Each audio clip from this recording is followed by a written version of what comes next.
If you've ever set your default calendar app to show both US and UK holidays, you might be wondering, hey, wait a minute. Why is it that Brits celebrate Boxing Day, and why don't Americans celebrate it?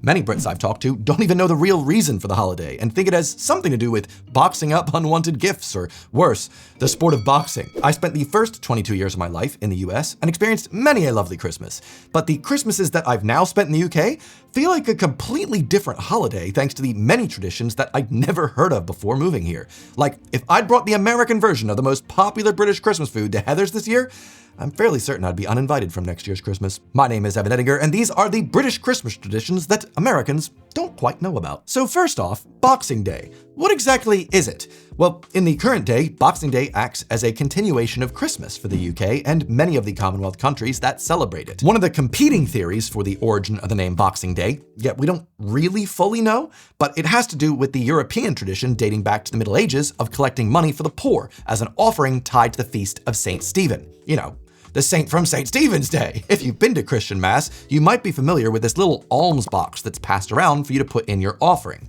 Well, pass around that box on St. Stephen's Day enough, and you might just start calling it Boxing Day. But that's just a theory. Christmas theory. In Britain, it is almost culturally expected to always offer something to a tradesman working for you. Sparky come to fix some wires? Offer him a cuppa. This tradition goes back as far as the 17th century, as the upper class in Britain, who could afford tradesmen, made it their custom to provide them with a Christmas box for the day after Christmas as a thank you for the year of good service. The box might have some money in it, maybe some leftover food or little gifts. This was especially popular due with servants, as they were usually working for the wealthy families on Christmas Day itself. So Boxing Day acted as a day for them to celebrate. A second day of Christmas, if you will. Whatever the reasoning, the name Boxing Day stuck and has been an official bank holiday since 1871, meaning most workers get the day off. I say most because, you know, I've worked many a federal holiday in the US before just because I needed the money, and I guess people need to shop Christmas Eve at midnight at the old American Eagle Outfitters, and I was like, well, thanks for the $7.50 an hour, I appreciate it. But what exactly did the Brits these days do on Boxing Day? I don't know anyone with servants. Well, when I first moved here, I heard Boxing Day was a huge shopping day with massive discounts at loads of shops, and I was told it's comparable to Black Friday in America. Now, I've spent Black Friday at the King of Prussia Mall before, you know, one of the biggest malls in all of America, and I've also spent a Boxing Day at Westfield Stratford in London. And listen, there might have been some sales, but it is absolutely nowhere near comparable. Just gonna put that out there. No. But if they're not shopping, well, what are they up to? Most Brits stay at home to celebrate in other ways. In fact, each and every year, since the inception of football leagues themselves, football is played. Season's greetings, everyone. You know, soccer. Boxing Day football, one of the English game's great traditions. Since Boxing Day was a public holiday, even back in Victorian times, it meant a lot of workers had the day off. And what better thing to do than to go and watch a game of footy, drinking that traditional British beef juice thing that I need to try at some point. These days, that tradition lives on, with Premier League games, this year I think there's only one, and smaller league games being on the telly pretty much all day. In terms of vibes, I'd say that this actually closely aligns with Thanksgiving Day in America, where, at least in my house, there was always the Thanksgiving football game on the TV. It was American football in this instance. Tradition of Thanksgiving and football, some things just go together greatly. But same vibe, really. Another British Christmas tradition that I found quite similar to American Thanksgiving is the timing of the big meal. For Thanksgiving, many Americans serve their big feast earlier in the day, say 2 to 4 p.m. For Christmas dinner in Britain, it can be also this early, but the dishes they serve here, you'd never find at any American Christmas or Thanksgiving. But before you even get to eating any of the iconic British dishes, there is still one more big step left. It's Christmas cracker time. When everyone is seated around the table just before the main meal is served, everyone crosses their arms to share one half of a Christmas cracker with each person to their side. And on the count of 3, everybody pulls. Each Christmas cracker makes a loud little pow, similar to a firecracker, and everyone reveals who has won. Some people may have 2 opened crackers, leaving others with none, but these are quickly shared around the table. Personally, I always find the meta of opening Christmas crackers is to just let everybody else pull. You just hold on. And then anecdotally, this always works out to me having 2. So I basically win. Yes, you can win Christmas in Britain. That's my favorite part. Inside the cracker, you'll find a little party hat made out of paper that will fetch you millions in RuneScape. Everyone puts the party hats on, and they mostly remain on until the end of the dinner, unless you're like me and your head is abnormally large. Because because then it just kind of rips in two. But it's kind of sweet, it's kind of silly, it kind of sets the tone for the entire dinner, but what would also set the tone is what else is inside the cracker. You see, also inside the cracker is a unique cheap toy that everyone around will just complain about, and then some sort of riddle that's also pretty badly written, or a fun fact, as well as a really bad joke that everyone goes around the table, reads their jokes aloud, everyone groans, and you basically rate whose joke was the worst. Classic British banter. Now, none of this, of what I've just described, is commonplace in American Christmas at all. In fact, I remember the first time I actually came across a Christmas cracker was at a Christmas work party in London. And my God, the other employees were so flabbergasted with the fact that I had, one, not ever pulled one before, but two, had never heard of one before. I knew of party hats from RuneScape, and I knew that you pulled a cracker, but I literally thought they were just a RuneScape thing. I didn't know it was British culture. So much of my understanding of British culture was finding out RuneScape and Neopets things are real. But with party hats now on and laughter in the air, the Christmas dinner officially begins. But no matter what meat is served as your main dish at Christmas, most Brits I know always have the same favorite Christmas dish. These little guys. What would you call these? You see, when I first heard the name that Brits use for these, I got very confused. You see, these are called pigs in blankets. And if you're an American, you've probably already swiftly made your way to the comments section to say, actually, those are called pigs in a blanket.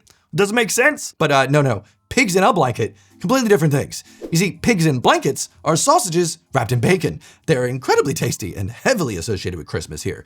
In the US, you might refer to these as simply bacon-wrapped sausages, and on top of that, they're not really common in American Christmas at all. We do have many specific dishes associated with Thanksgiving in America, but American Christmas is just mostly a roast and what you'd expect some Thanksgiving favorites at as well. Some families might have Brussels sprouts, but they, like pigs in blankets, are much more closely tied to Christmas in Britain. Also, fun fact, it's spelled Brussels sprouts. So there you go. That looks excellent. When it comes to pigs in a blanket, well, that's the American term for these little cocktail sausages wrapped in puff pastry. You might find these at a Super Bowl party or basically any party that isn't Christmas. They're a generic party food. And as they're by definition sausages wrapped in puff pastry, I suppose the British word for these is actually sausage roll. But if a Brit asked for a sausage roll and you gave him one of these guys, oh boy, they're going to be very disappointed. That's pigs in a blanket? There's multiple blankets?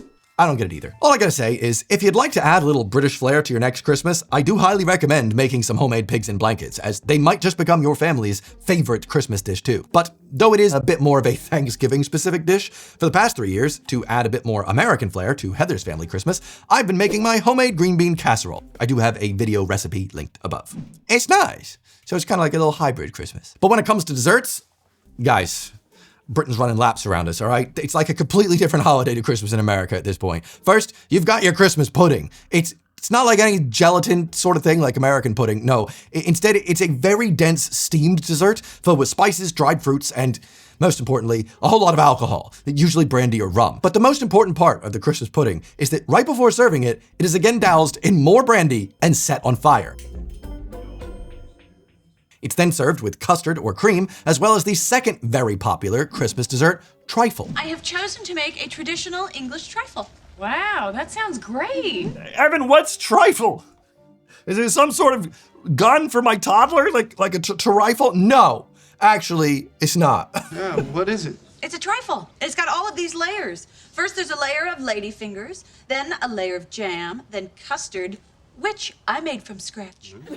The trifle is a sponge cake soaked in booze and served in a bowl layered with fruit, custard, and cream. Obviously, you can stick your gun in it though if you want. But neither Christmas pudding nor trifle is a thing at American Christmas at all. In fact, I don't think many Americans even have heard of the word trifle, because when I first heard of it, I thought people were talking about like sheep stomach, and I was like, wait, tripe? Yeah. Not a thing. Unlike Britain though, the US doesn't really have a single Christmas dessert that everyone expects. Many families have a pie, like pumpkin, apple, or pecan, but they also have those at Thanksgiving or year round, so not Christmas specific. Now, ethnic communities within the US might have specific Christmas dishes, though those are similar to the communities within the UK as well. Like German families might have their Stollen, Italians might have their panettone. So, yeah. Also, I know a lot of people that have Stollen and panettone even though they're not German or Italian, just because British people really like dessert. After Christmas dinner is finished, all right, you've already had your dessert as well. People can barely move here. Everyone moves into the living room, but for a few reasons. Even though everyone's stuffed, It is very common for British families to have out a selection of treats that are popular in the month of December. Tins of assorted chocolates are very commonplace, and there are 4 major tins to choose from. I made a video trying each and every one of these chocolates and ranking them, and I gotta say, do not eat one of every chocolate on one sitting. There's way too much sugar. But some families like having out after eights, which is a British version of the York peppermint patty, and others prefer the Terry's chocolate orange, which is orange flavored chocolate in the shape of an orange that has slices like an orange. All right. But the biggest thing missing from American Christmas that Brits love having pretty much all December is mince pies. This might sound confusing because mince is also what Brits call ground beef, but the mincemeat in mince pies isn't meat at all. It's dried fruit, citrus peel, sugar, spice, and as with everything served in British Christmas, alcohol. The taste and texture to me is like a really posh Pop-Tart, but Brits get very annoyed at me when I draw that comparison. And though Americans might not have mince pies, hey, they do actually have a sweet treat every December that is particularly popular to have throughout the Christmas period. And it is one element of American Christmas that I actually do really miss.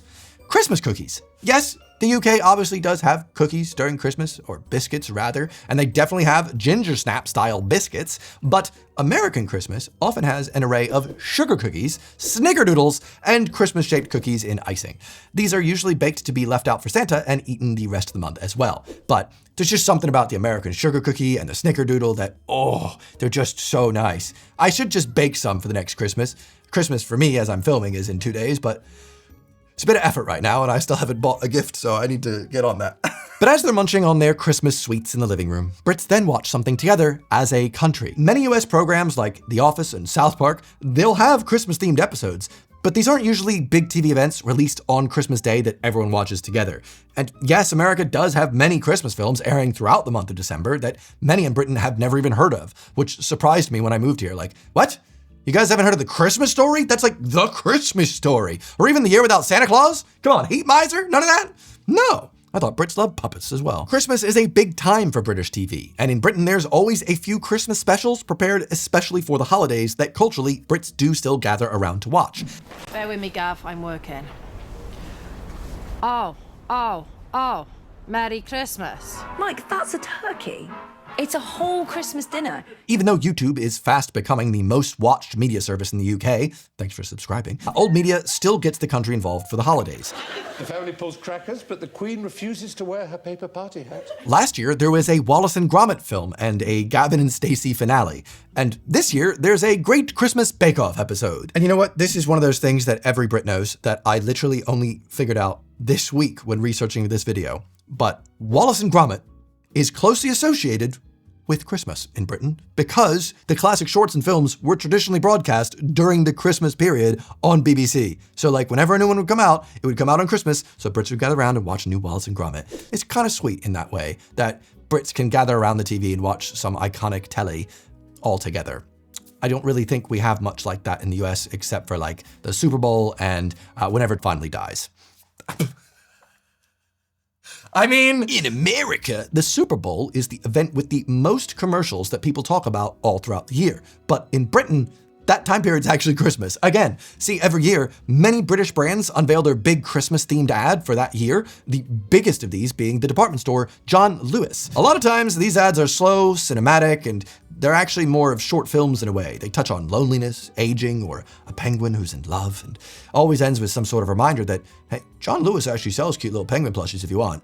Also lamps, sometimes telescopes. Some American brands have actually successfully infiltrated the UK market and managed to get their brands associated with Christmas as well, such as Coca-Cola with their Holidays Are Comin' ad. But this year's Coca-Cola ad was fully AI-generated slop, so it's the first time ever I've seen the British public actually rightfully turn on them. Finally! God, if that was your line, I don't know, but also, yeah, it was really awful, so. It's just one of those like signals, it's like, here's what we value. Nothing. Okay, good. Thanks for that. Good Christmas. This might be the most British part of Christmas at all. In the US, Christmas is a really indoor holiday. You drive to your families, you hang out with them in the house, you drive back. The US isn't the most walkable place out there. But one big cultural tradition that's really interwoven into many British families' rituals is the countryside walk. At some point on Christmas Day and/or Boxing Day, everyone heads out to walk in the countryside. Most times, this involves walking on a really muddy footpath, either in a park or by the local river, and complaining about the weather, whatever it might be. It's a bit warm, wish it was snowy. It's a bit snowy, wish it wasn't that cold. It's just what you gotta do. It's British culture, innit? So, some families even stop by the local pub before their wet walk back home, but no matter the Brit, one of the nicest aspects I see on these countryside walks is the shared camaraderie with other families on their own walks. Everyone passing always shares a nice little Happy Christmas as they carry on their way. Merry Christmas. And it just feels so sweet and really makes it feel like just a nice little culture, nice little community to be a part of. As someone who has now experienced Christmas in both countries many times, I would say, even though it's the same name, it's such a different holiday. It's almost like a different thing in a way. You do have the shared experience of getting Christmas presents under the tree and caroling, and there's certain elements like that. But otherwise, it's so fascinating how different this same holiday can be. So no matter how you choose to celebrate Christmas this year, I hope that you and your family have an amazing time and also a really nice moment of peace. This is my final upload of 2025, so as always, thank you so much for spending some of your time with me. And if you have Christmas traditions that I've missed out on in this video, please leave them in the comment section below. But otherwise, thank you so much for watching, and hopefully I'll see you back on my channel next year. Goodbye.